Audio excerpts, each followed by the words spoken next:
পারে না, এর কোনো যুক্তিকতা নাই। আল্লাহ বলেন ক্বালা ইন্নী আ'লামু মা লা তা'লামুন, ও আমার ফেরেশতারা আমি যা জানি তোমরা তাহা জানো না। তখন আল্লাহ রাব্বুল আলামিন ফেরেশতাদের মধ্যে চারজন ফেরেশতা যিনি প্রধান, চারজন ফেরেশতাদেরকে ডাকলেন মিটিং এর মধ্যে। চারজন ফেরেশতাদেরকে ডেকে আল্লাহ রাব্বুল আলামিন বললেন, ও আমার ফেরেশতারা, আমি দুনিয়ার মধ্যে মানুষ যেহেতু বানাবো, তোমাদের মধ্যে সর্বপ্রথম জিবরাইল আমিন যিনি ফেরেশতা প্রধান, উনি যাও, উনি দয়া দুনিয়ার জমিন থেকে এক মুষ্টি মাটি নিয়ে আসুক। আল্লাহর ফেরেশতা হযরত জিবরাইল আমিন দুনিয়ার জমিনে গেলেন মাটি আনার জন্য। ফেরেশতা জিবরাইল আমিন যখন মাটি আনার জন্য গেলেন, জিবরাইল ফেরেশতা দুনিয়ার জমিনে আনলেন মাটি আনার জন্য। এর উদ্দেশ্য হল খলিফা বানানো হবে, প্রতিনিধি বানানো হবে। আমার ভাইয়েরা, জিবরাইল আমিনকে আল্লাহ রাব্বুল আলামিন পাঠালেন। জিবরাইল আমিন দুনিয়ার জমিনে নামলেন মাটি আনার জন্য, কিন্তু মাটি কান্নাকাটি শুরু করে দিয়েছেন। মাটি যখন কান্নাকাটি শুরু করে দিয়েছে, হযরত জিবরাইল আমিনের মায়া লেগে গেল। জিবরাইল আমিন মাটি না নিয়ে চলে আসলেন।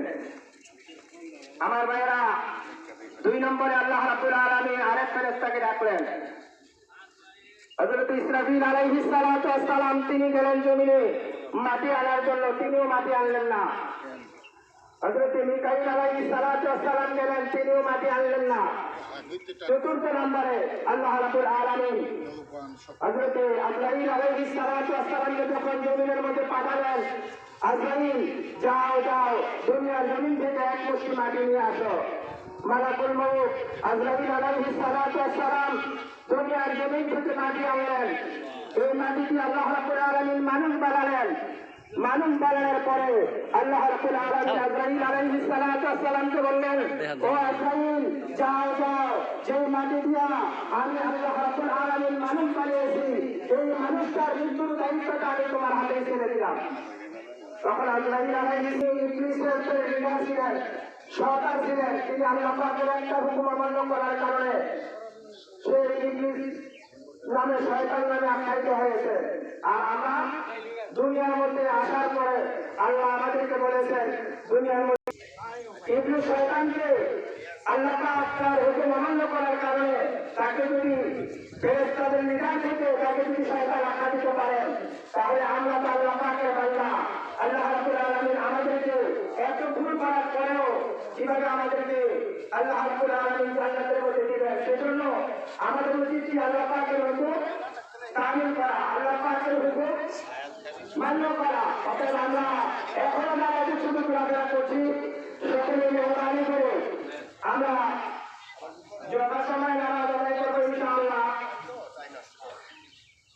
এখন সময় 7:37 বাজে, 8টায় জানাজা হবে। অতএব যারা বাহিরে আসি, মেহরবানি করে সকলে না এই ঈদগাহ ময়দানে চলে আসি।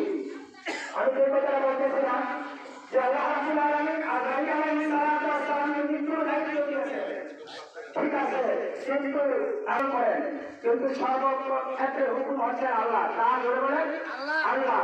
আল্লাহ যখন হুকুম করে তখন বান্দা তার জান খরচ করার অনুমতি পায়। আল্লাহর হুকুম ছাড়া আজরাইল আলাইহিস সালাতু ওয়াস সালাম 1 মিনিট আগেও না 1 মিনিট পরেও না তার জান খরচ করবে। অতএব যদি আল্লাহ পাকের হুকুম হয়, যেখানে যে অবস্থায় যে জায়গার মধ্যে আল্লাহ পাকের হুকুম হয়, ওই জায়গায় যারা বললেন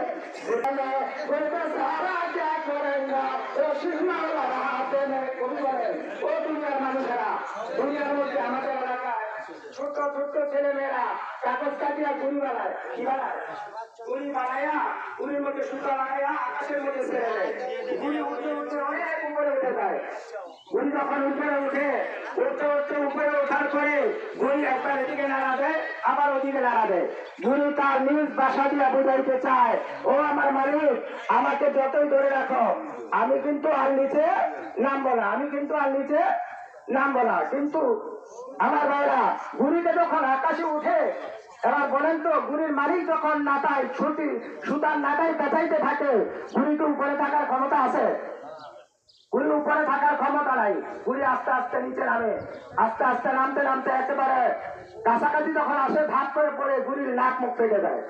আল্লাহ রাব্বুল আলামিন বলেন, ও বান্দা, আমি তোমাদেরকে গুড়ি শুরু বানাইয়া দুনিয়ার জমিনে ছেড়ে দিয়েছি।